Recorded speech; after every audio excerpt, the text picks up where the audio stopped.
Okay everybody, so today we will be simulating in Spin Plus. We will be separating benzene and toluene. Let's open Spin Plus and click on new simulation.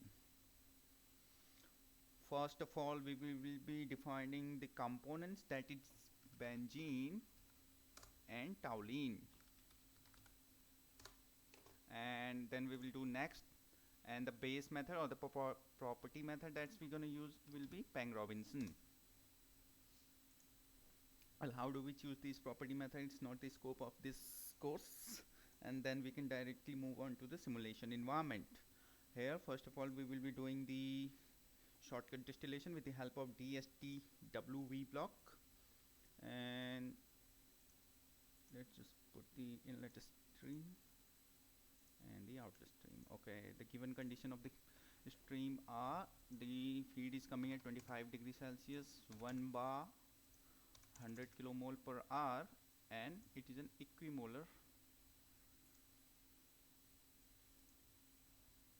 and it's an equimolar composition. That means 0.5. Actually it is 1 atm, right? And then we can always do next, and here in the DSTUVW block it is asking us to put some input. We will be taking 1.3 times of the minimum reflux ratio. Here you have to put a negative sign so that it will give us the 1.3 times of the minimum reflux ratio. If it is a positive number, it will take us an actual reflux ratio. Okay, so in the distillate we will be having benzene with a purity of 99.5 and the toluene with 0.005. A condenser is working at 1 atm, and let's just say a reboiler is also working at 1 atm for now on. Okay, wait, it's atm. Let's just run it.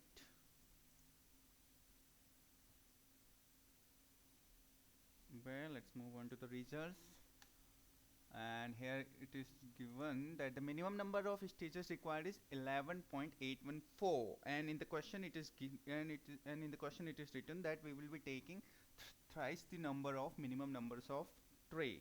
That is, if the minimum number of stages is 12, because we will be because 11.8 is not a good number, we will be taking 12, so we will be multiplying it by 3, so we will get total number of stages as 36.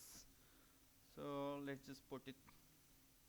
Now let's redo it with 36 and 1 atm, and if we are taking at a drop of 1.01, let's take it at 1.36. Okay, so now we are getting the results.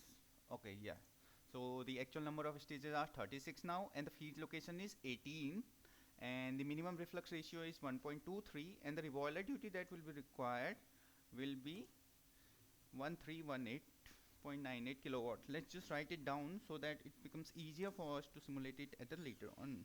18 will be the feed stage, 36 is the total number of tray, reflux ratio will be 1.34, and reboiler duty gonna be 1.18.92. Okay, let's just delete this column. Let's just delete these streams and these streams as well. Okay, now we will be taking, now we will be doing rigorous simulation. For that we will be taking Radfrac column, and since we will be doing dynamic simulation as well, so we require pressure changes like the pump and valves. So one pump over here, one over here, one over here, and then valve over here, and over, and let's just connect this all the stream.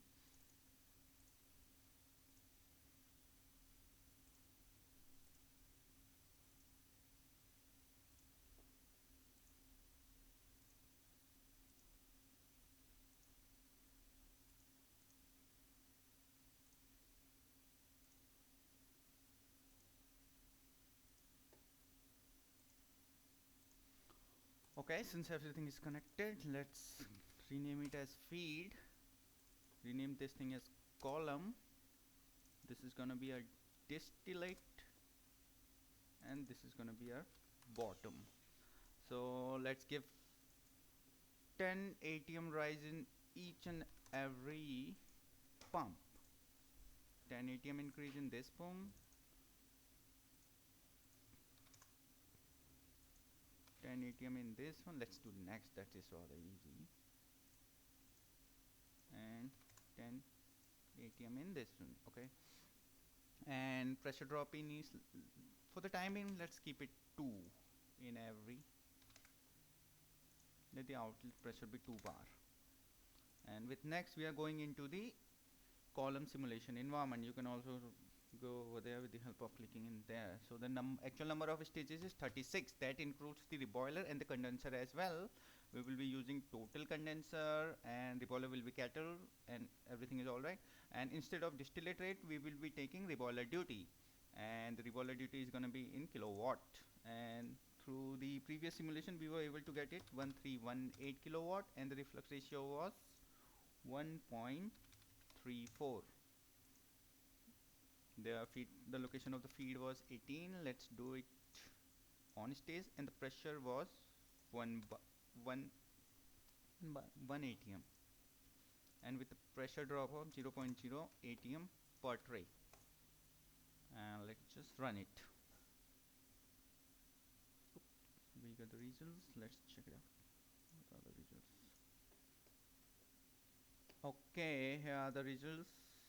Oh, we have got good purity of the toluene in the bottom and very good purity of the benzene in the top. But as per our question, we require a purity of 99.5. That means we need to increase purity a little bit more and move to 99.5. Let's just increase little bit of reflux ratio and see what it does. 1.38. Currently the purity is 0.998, and let's see. Oh wow, it's 0.997, but we have to do it 0.995.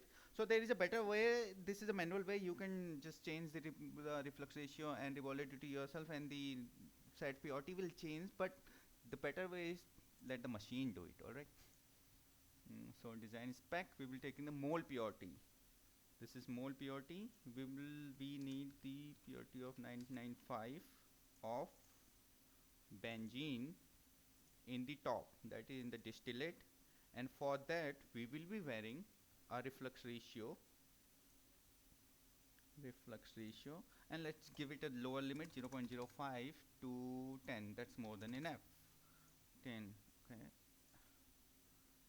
now results available. Now let's just see. Now I have given what is the actual reflux ratio. Now the reflux ratio is 1.357, and what I had fed at that time was 1.38. So this means our top must have achieved the desired purity that we are looking for. Yes, it is 0.99499. Now the same we will do with bottom. For bottom we will be changing the reboiler duty. Let's just change it to 1300 for once and see what happens. We have decreased the reboiler duty, and currently the purity is, it's too pure, 0.999. Let's just see. Yes, now it's 994, and we can do another design spec.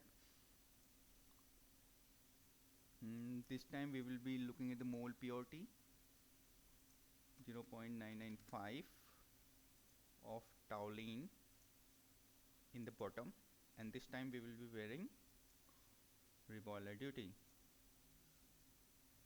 Where is reboiler duty? Since it is in calorie per second, let's just say it's from 100 to 108. It will give us the results. Yes. Yes, I believe we are done with the first part of the simulation. So these are the required results that we were looking for, and you have to make a report of it, how you got this and what are the required results and all. Okay, apart from this, we have to also see the composition plots. Let's go to composition. Let's see what the composition plots look like. And you can always just bring it down. And composition plot, yes. See, we are having a purity of 0.995 of benzene in the top tray, and as we move down to the bottom of the tray, the purity decreases and the purity of toluene increases. So this is how you see composition plot. And the another plot that we have to plot is the temperature plots. Okay, this is the temperature plot, and in this temperature plot we can see that the change in temperature is very high in tray number 27, 28 and 29, 30. So we will be taking any tray so that we can control the temperature of the column. Before doing that, let's just give the column internal cells as well. Let's go to column internal, design and specify column internal. For that, it will be asking us to simulate hydraulic data. Let's generate it. Okay, this is the tray column environment from where we can define the tray. Another way to go to the that environment is go to column and the column internals, columns, and then you will do add new, and the starting state will be 2. This will be 2 because the first tray is the condenser, because as I have already told, the first trays will be treated as a condenser and the last end stage will be 35. Since total number of tray are 36, the first is the condenser and the last 36 is the reboiler. And here is the diameter of the column. This is the column diameter that we have got, 1.01912. Just write this down, 1.01912. Now we have to move to the dynamic environment. Since we have converged the steady state, now we will be going to the dynamic simulation. For moving into the dynamic simulation, let's click on dynamic and click on dynamic mode. See, the moment you click on dynamic mode, and you have to put the values of reflux drum, sump and hydraulics. Whenever you're moving to the dynamic, you need to know the volume, the diameter and the length of the equipment that you're going to use. So for reflux drum, we will be okay, let's just see how we will be finding out the length and diameter of the reflux drum, sump and column. Go to the column, go to the profiles, and after in profile go to the hydraulics, and in hydraulics go to the volume flow liquid from, and change this to cubic meter per minute, and see, here we can see that the first stage and the outlet of the first stage, the liquid that is coming from the first stage is coming at the rate of 0.0186,261. So we will be taking this value, and also we will be taking the liquid that is going out from the 35th stage, that is 0.385, 0.385058. Okay, these are the volumetric flow rate. Now heuristically, whenever we are designing or whenever we are moving on to the dynamic, we are initially taking the hold up for 10 minutes. So in 10 minutes, how much volume we will get, we can always multiply this given value with 10 and we will get a volume of the sump, whereas for the reflux drum we will multiply this value with 10, we will get the volume of the reflux drum. Oh, all right. And the another heuristic that we'll be taking is L by D, that will be equals to 2. That means that the length of the drum will be twice the length of the diameter. So we can always solve with the volume of the, and with the help of volume of a cylinder is equals to something like that. Okay, now we will be calculating the and the length of the cylinder, and we will be taking for the reflux drum, we will be taking this value, that is the liquid that is coming out of the condenser. And let's copy this and paste it into our Excel sheet. Okay, so the diameter that we are getting is 1.05, and let's just copy and paste these value. This is going to be for reflux drum, and similarly we will be doing for the sump. That's for the sump. I have told you that the liquid that will be going out from the 35th tray, and that is this one. Let's copy this thing over here and let's just paste it. Oh, let's just paste it over here. So 1.34, this is for the sum. Anyway, so okay, now we will go to the dynamic reflux drum. We will be taking the vessel time should be vertical, let's not be horizontal, and the head type will be flat, and the length we have calculated it over here. Length is 2.1172. Length is 2.1172, and the diameter is 1.058. 1.058. Similarly, we will be doing for the sum.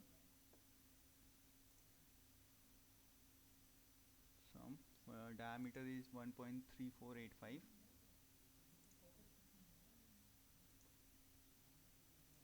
1.3485, and height gonna be twice the diameter, and that is 2.697. 2.697.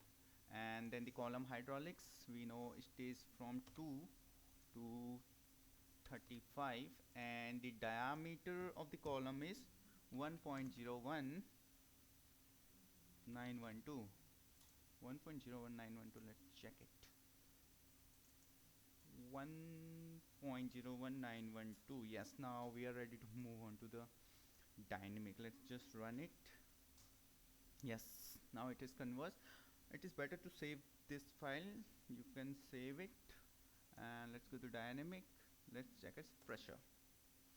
It is saying that the column stays pressure 18. The inlet stream pressure is not equal to the block pressure in the following block. See, whenever you are doing dynamic simulation for any distillation column, this pressure, that is the feed, the pressure of the feed should be same as the pressure of that tray where the feed is being fed.